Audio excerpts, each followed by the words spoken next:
Because of its genre, Bridgerton guarantees each season will bring happiness to the couple at its center, but one line in Bridgerton Season 3 also foreshadowed the biggest tragedy yet to come in the Netflix series.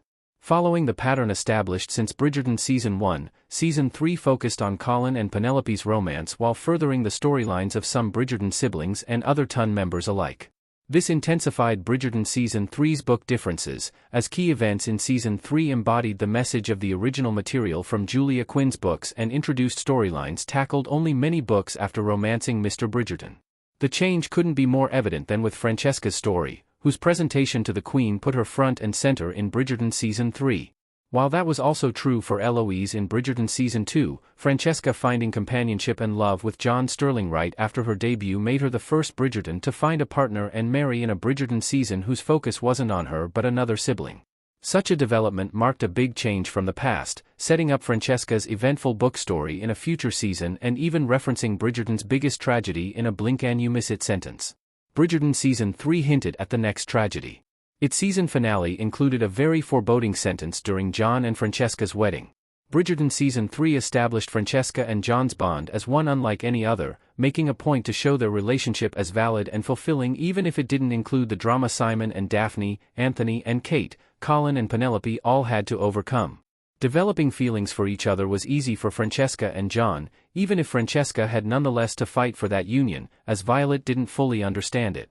With their marriage, John and Francesca seemed to have overcome the worst, but their book story includes one of Bridgerton's biggest tragedies, and Season 3's finale hinted at that.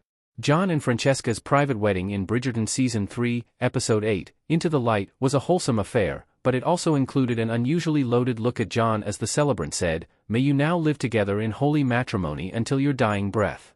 While the sentence could easily be overlooked by viewers unaware of their book story, Bridgerton book readers were reminded of the tragic ending of Francesca and John's story by it.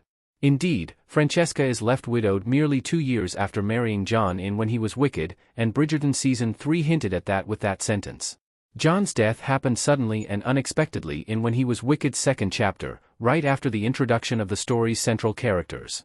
What his death provoked in both Francesca and Michael strongly shaped how their stories continued in the book, as the guilt Francesca and Michael felt due to developing feelings for each other stemmed from how much they loved John, too. This indissolubly links the tragedy of John's death to When He Was Wicked's romance, making Francesca the only Bridgerton to face such adversity and to remarry in the books. John's death mirrors Francesca's father's. It is just as unexpected and relatively unexplained. Victor Alley as John Sterling in Bridgerton Season 3 and Rupert Evans as Edmund Bridgerton in Bridgerton Season 2. John's sudden death in When He Was Wicked also mirrors the fate of Francesca's father, Edmund Bridgerton. Bridgerton Season 3's Part 1 already hinted at that when it showed Francesca pensively looking at her mother and father's portrait in the living room, but Francesca's book story cements her as the one most similar to Violet among her siblings for how their fates tragically link them. Indeed, like Edmund's death is brought upon by a bee sting, John's death is caused by a ruptured cerebral aneurysm in When He Was Wicked, making both deaths unpredictable and happening too soon.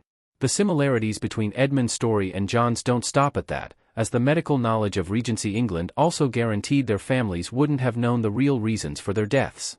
While they understood that Edmund died after a bee sting and John did so after an explosive headache, Violet and Francesca didn't know what specifically caused their sad fates, potentially making their coming to terms with their deaths more difficult.